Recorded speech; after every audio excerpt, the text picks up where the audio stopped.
Okay, this is an extempore video which is about two things. First of all, the role of the F keys in the Shen interactive development environment, the interface. And secondly, how to program in Shen TK and create graphical applications. And then to join these two subjects together, how to join those graphical applications to the F keys so that you essentially can call up your application using an F key. And this facility allows you to customize your IDE to your particular requirements. So to begin, what are the features of Shen TK? Well, it is obviously an interface to TCL TK, and it's obviously functional in spirit. The third aspect is it's a rationalization of TCL TK. What do I mean by that? It is essentially, it's got a simple model of representation, and secondly, it's minimal with respect to the primitives. The menus which operate in the IDE are not routed through the menu options existing in TCL TK. They are constructed in Shen TK. And this idea of having a simple uniform model of representation and a minimal set of primitives is part of the Shen philosophy. Okay, let me first of all talk about the model of representation. Now, the model of representation which is used is sometimes called, in AI, it's called slot and filler, or attribute and value.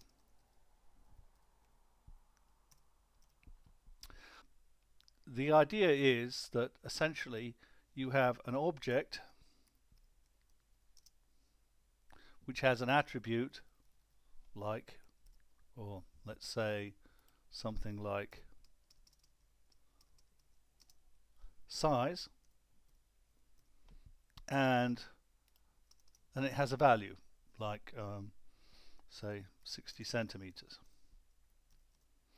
Now this is a form of representation, a knowledge representation, which was first really aired in Quillian's work on semantic nets, which goes all the way back to the 60s. And it is a feature which was also inbuilt in Franz Lisp. And you'll find the same feature in Shen, where there are two functions called put and get, which do very much the same kind of job as a slot and filler system. In fact, it is a slot and filler system. So the TCL TK representation in Shen TK is based on slot and filler. So you have an object which is a widget, and that widget can take certain attributes like foreground color, and these have certain values like, well, say white. Okay. So everything is really built around that. So that's a pretty simple idea. Now, the principal command for creating a widget is tk widget. And it is followed by the name of the widget and the class to which the widget belongs. And then everything else are options. And these options consist of attributes and values. So to begin, what I'm going to start with is I'm going to start with the interface which already exists. and I'm going to move it if I can, and there it is. You should be able to see it. And here you can see at the bottom the F buttons. Now all of these F buttons have got a name. The F button F1 has got the name dot below dot F1.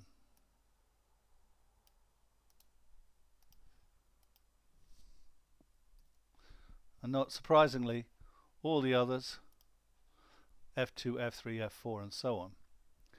Now there are two basic commands apart from TK widget which are really important to understand, and they are TK put W and TK get W. And the first one I'm going to look at is TK put W.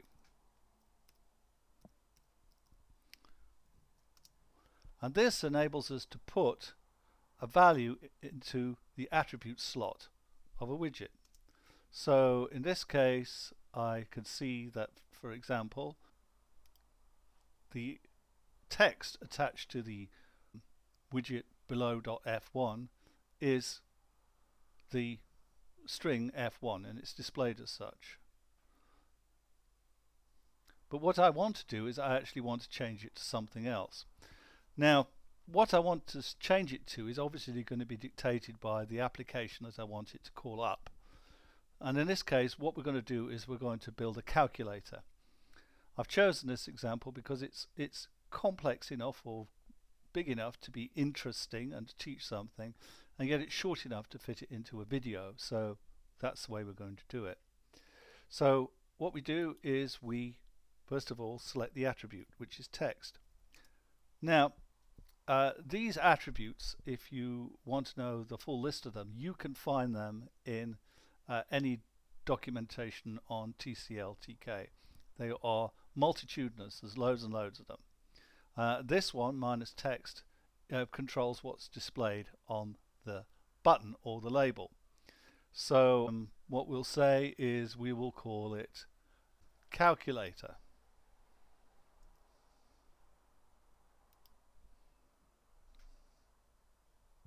Okay, great. Now if I take this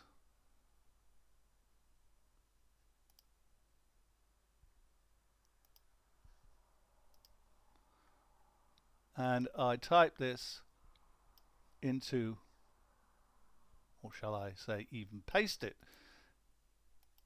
into the REPL,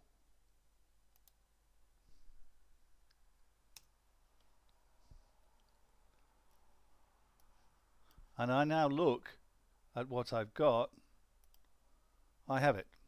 Now yes, you can see it has in fact changed the text, but it doesn't look very great because the button isn't wide enough for the text. So let's do something else and actually widen it. So what I'm going to do is I'm going to widen it.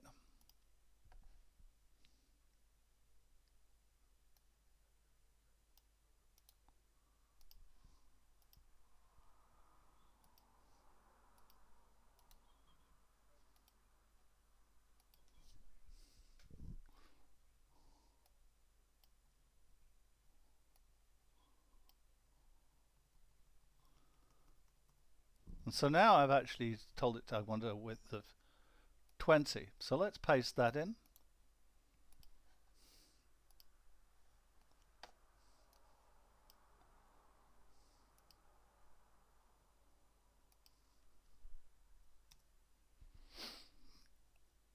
And have a look at the results.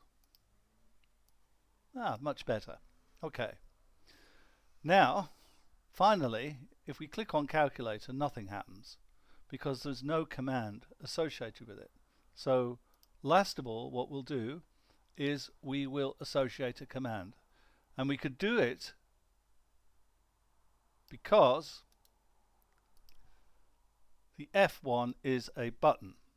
It's the widget which is precisely constructed to allow commands to be executed when it's clicked. Now obviously we don't want the command executed when we've defined it, when we've linked it to the button.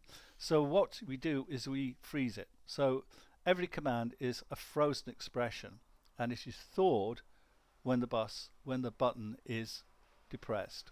Okay, so we have, as it were, set up a calculator, except of course we haven't, because we've got a function in there called calculator which we haven't yet defined. So let's see how to define it. I am going to do this in a type secure way, and I'll begin by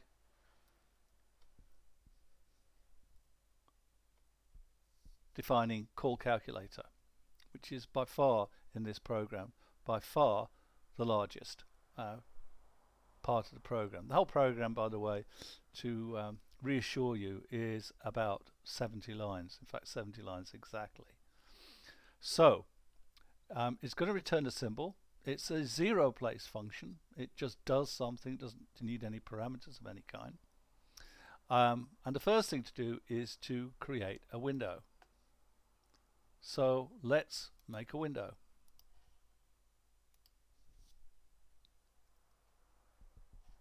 Okay, what does this do? Right, we've got TK widget.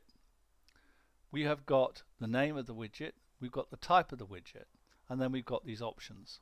What kind of things can we put here? Well, we can use more or less any name, but we've got to preface it by dot. That's part of the conventions of TCL TK. Here, in as regards types of things of widgets, well, there are windows, there are labels, there are buttons, there are entries, there are text boxes, there are canvases. So you've got quite a few different kinds of things you can create. So here we're creating the window, and the window is obviously going to contain everything else. Now, these two arguments, the name and the type, are compulsory arguments to TK widget, but the other two are not. And of course, if you're a Shen programmer, you immediately know that TK widget is polyadic, and therefore it's driven by macros, and indeed it is. So what kind of options can you have? Well, if you look at all the kinds of options you can have background color, foreground color, size in terms of height, width, and so forth, and you can look all these things up on TCL TK documentation. This means the background color of the window is -BG. This is a color. This can be a wide range of things. There are a number of pre-programmed strings like white, black, green, and all that kind of thing, which you can put as a value to background. You could also use hexadecimal numbers embedded in strings, and I'm using here a shorthand, and its shorthand is IDE-BG, and that's just something that's built into Shen TK, and it is the background color of the IDE itself, which is sort of, for me anyway, quite a pleasant, soft sort of blue. If I copy this and I go to here, bring this in, and I paste, you'll see it evaluates to an RGB value represented as a hexadecimal number. So there we are. So I've chosen to go along with the background of the IDE itself. You've got a choice, so you might have a different taste in colors, who knows, but that's what I'm going to go for. Okay, now the next object is a frame. If you look up here, you'll see that the first F1 button is called below.f1.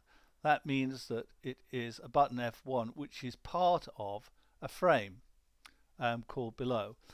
Frames, as you might know if you know TCL TK, are a way of collecting together objects which are widgets, and essentially by collecting them together into one group, you can treat the resulting frame or collection just as a single widget, and you can sort of pack it and manage it and determine background colors and so forth. So we are going to create a frame. So I'm going to call it calculator buttons. So this frame is going to contain all the buttons in my calculator. Okay. Well, if you look at the calculator, obviously you have buttons, but there's one other component, which is the display, where you get the results of your calculation. So we need that as well. So we'll create a display. And what is our display? Well, our display is a label, essentially. Now, a label is very similar to a button in many ways, except it cannot sustain a command, and that's what we want. Display is just here to display results. You can't click in it or change it or do anything with it, so we might as well use a label. And here I have got a display label, which is going to show the displays in the calculation, called calculator.display, and it's listed as a label, and its width is 25, and on the text it's got nothing at all, it's just an empty string. One thing I should mention here is when you put these optional arguments in, like this, essentially Shen TK parses it, so essentially it does a put w width 25, put w minus text, empty string, and so forth. So it put w's all this kind of stuff for you. You could, if you wanted to, just create the label and then use two put w commands, but it's obviously more economical in terms of space and time to actually put these things all up front. Okay, right, now what we're going to do is we're now going to create a whole bunch of buttons, and these buttons are essentially, they're pretty much all the same. So because they're all the same, or I shouldn't say they're absolutely all the same, what I mean to say is that they are very similar. So if we were to declare each button in turn, putting options in, then what would happen is the whole program will be rather long. So what we want to do is we want to schematize this by creating a template, and this template is going to be a lambda function, which is going to be assigned to a local variable. So I'm going to put it in and I'm going to talk about it.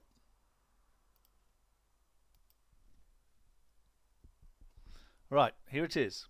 So it is effectively a function which has been given the local name makeButton, and as you can see, it is a lambda function which takes two arguments, the name of the button and the text displayed on it, and it creates the button, it puts the text into the text attribute, it creates a background using the IDE default background.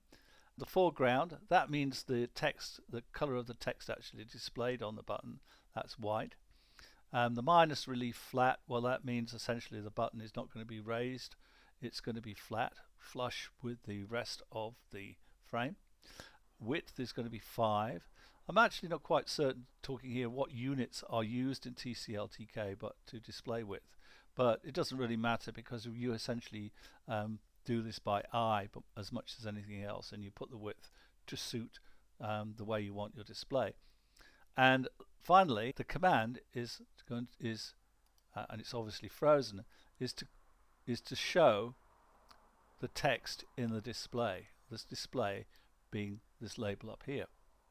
Okay, so this is rather crafty because it enables us to define a lambda function and to use it to shorten the rest of our program. And we'll begin by taking the first button, which we'll call B0. And B0, as you can see, is going to have a 0 displayed on it, and it's going to do something with it when it's depressed. It's going to send it to show, and it's going to do something with the display, and the text will be 0. So that's it, and this is quite short. Imagine we actually had to repeat all this stuff, because the reason we don't want to repeat it is we've got rather a lot of buttons, as you can see. Let's do the first 10 buttons.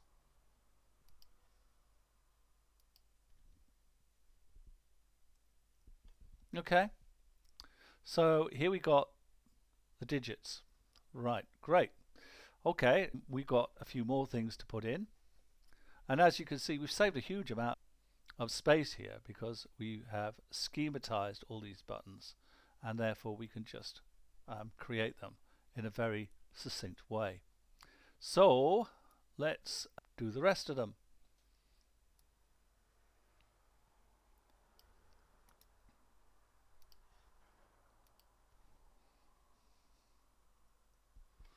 Okay, and this one obviously the decimal point, and here are the 4 basic arithmetical operations.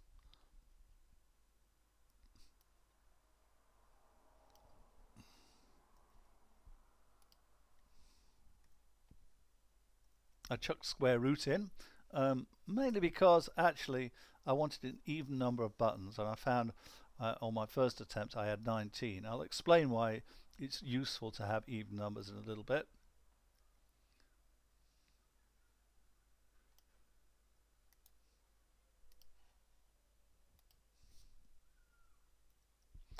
And here are a few more. Cancel button, one for the left parenthesis, one for the right, and a button which is essentially an equals button, which in most calculators forces an evaluation of the computation and displays the result. Great. Okay. Now the next command we need is we need to do something with these buttons. We need to arrange them. That's to say, we need to pack them. And for this, there are 2 alternative commands. One is pack, which we'll see in a little bit, but a highly useful one, which is in TCL/TK and is represented functionally in Shen TK, is TK grid. So I'm going to do the packing of the buttons.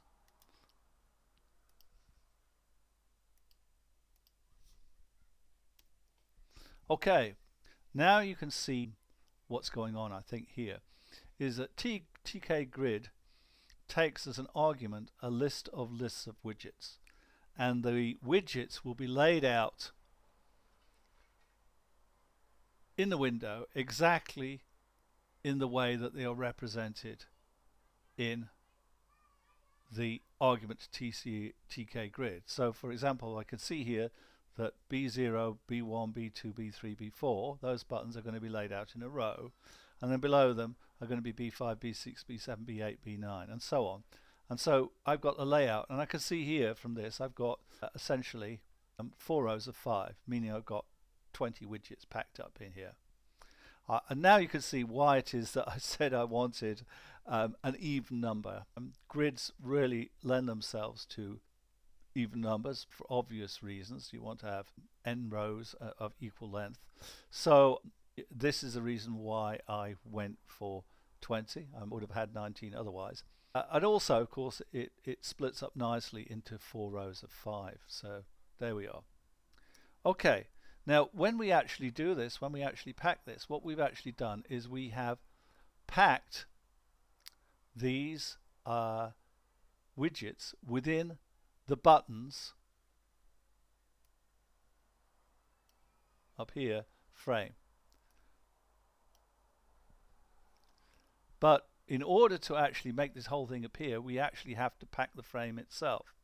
And what I do here is I pack it, and this time I use pack. By the way, pack and grid again are found in TCL/TK. So if you want to know about all these optional arguments which you can put just here, for example, you can look it up.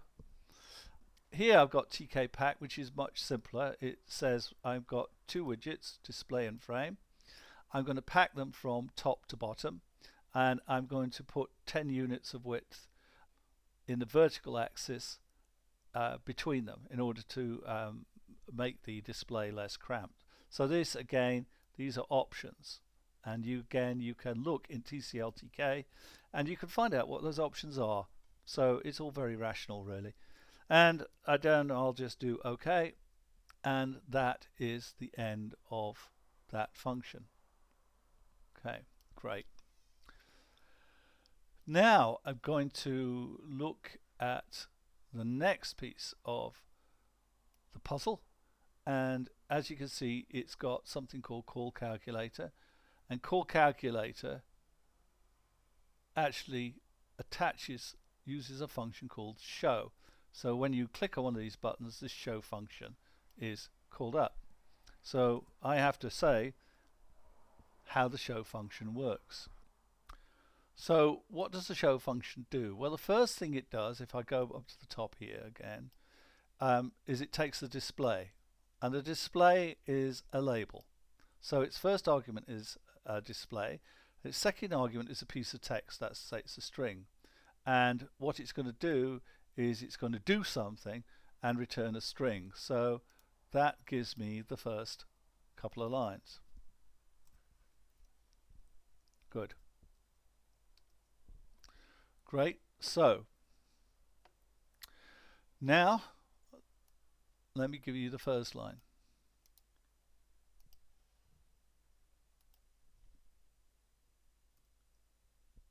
Right, the first thing is I want to find what's actually already being displayed in the display. So we'll call this display text. And in order to do this, I use tk-getW, which we've not seen yet, but it's a kind of kissing cousin, a partner to tk-putW. tk-putW enables you to take a widget, an attribute, and a value, and it puts the value in that attribute slot. tk-getW allows you to take a widget and an attribute, and it gets the value which is currently associated with that widget. So that's display text. Now, if we look up here, you can see there's tons of different things that we can be sending, all sorts of different things which we can be sending as a text. And what we do in the case of each of these cases depends on the nature of what has been sent. So what follows next is a fairly chunky cases statement. So let's break it down one by one, okay? Because it's not actually hugely complicated.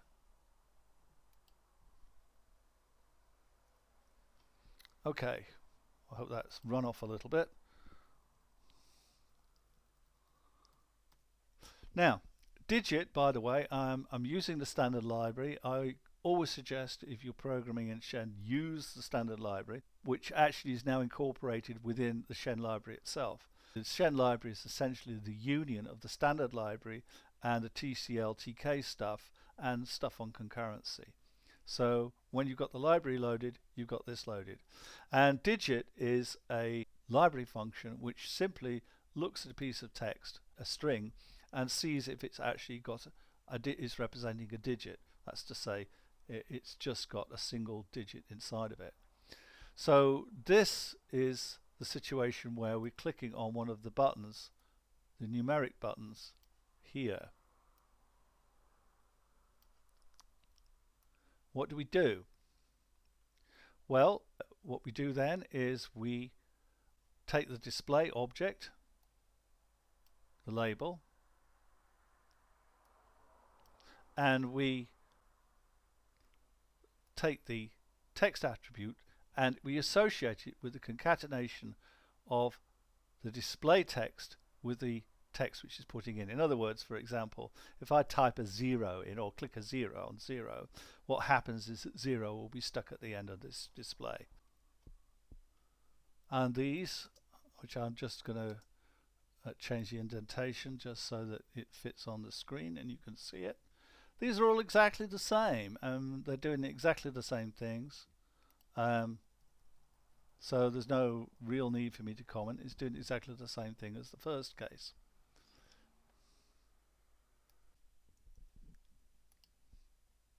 Now the next line, the next case is to do with the arithmetical operations.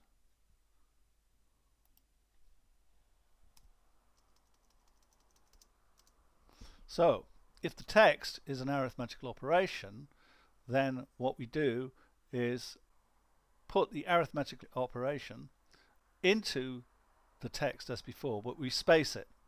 So it's not just simply concatenated, it's concatenated with spaces.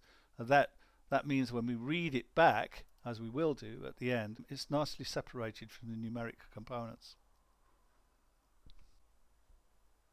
Right, the square root one, that just simply prefixes the display text by square root, equals. This uses something called evaluate display, because this is the point where we want to take all this stuff and evaluate it.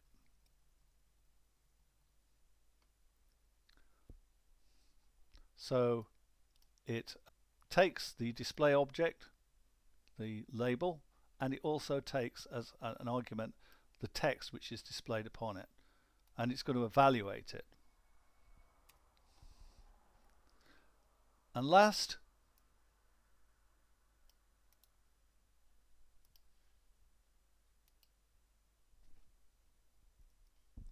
if we cancel, then what we want to do is we want to replace any text on the display object by the empty string. So that's simple as that, and that's basically it. Now what we've got left to do is not a lot. Everything here is being defined except evaluate display. Okay, let's now look at the last piece of the puzzle, which is evaluate display. Now this is the only part of the program which actually you can't type check. So I am going to cheat by declaring it to take a label and a string and return a string. And this is the definition of evaluate display. And as you can see, what it does is it takes the display object and the text displayed on it, and it reads that text from the string, it evaluates it to get a number, it turns that number into a string, and it puts the result as the textual display in the display object.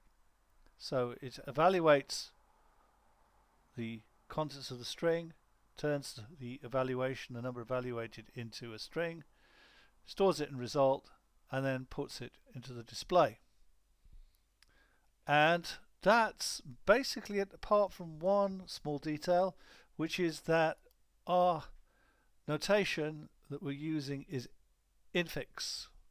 So this is obviously a bit of a problem because Shen, like most Lisps, is prefix. However, I am going to sneak my way around that by putting in a macro which allows Shen to deal with infix notation. And that's it basically. So let's test it out. Okay, I've downloaded the program. At the end of this video I'll tell you where to get it from and how to download it. As you can see, we've got the calculator button, and I've clicked on it and we have a calculator. So now I am going to test the pudding that I've cooked and to see if it tastes okay. So let's do it.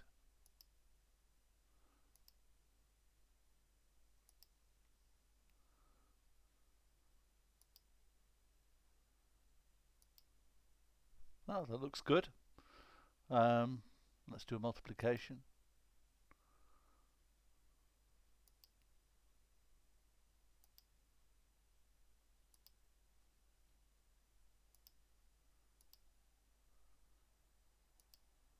And so on. Well, I won't continue. As you can see, it basically works, and I've tested it out a few times. So we'll just initialize it, and it's done. Okay, and now just a few words about setting this program up, and in particular something about packaging, which I'm now going to come to. Right, the important thing to understand about this program is that if you're going to package it, you are using certain facilities within the Shen library. In particular, you're using the TK package, which is the stuff which allows you to do all the graphics. So if I'm going to package this, I'm going to call it calc.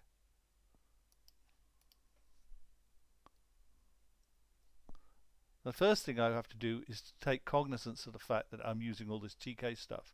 So all the things which are external to TK, all the reserved words like window and button and so forth, well, those need to be protected from packaging. But also notice that I'm using things which are internal to the TK package, like TK put W, TK get W, TK widget, and so forth.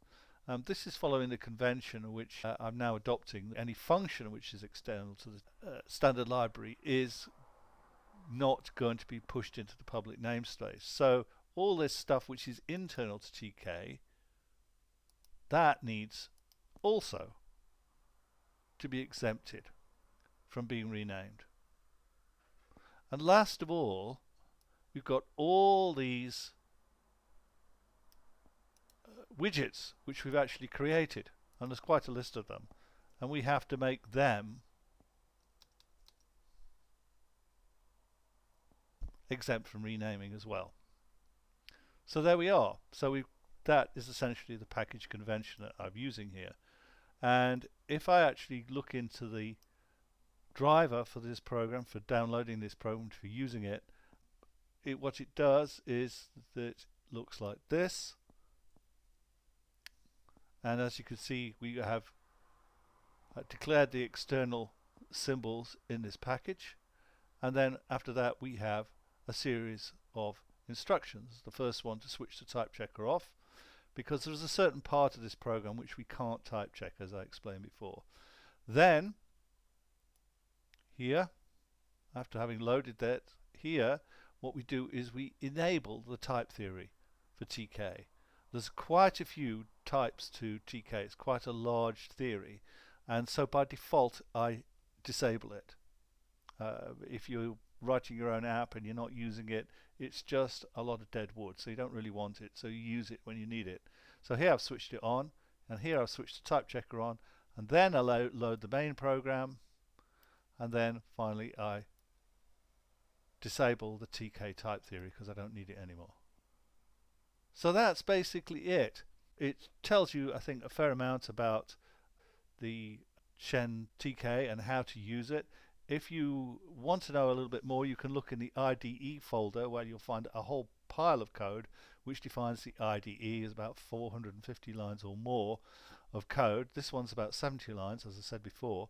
And if you go to the Learn Shen page and you look at the top for the programs which are associated with the education channel, you'll find this program listed with them, and you shouldn't have any problems finding it and downloading it. Well, that's it, and thank you very much. I hope you've learned something from this, and see you again.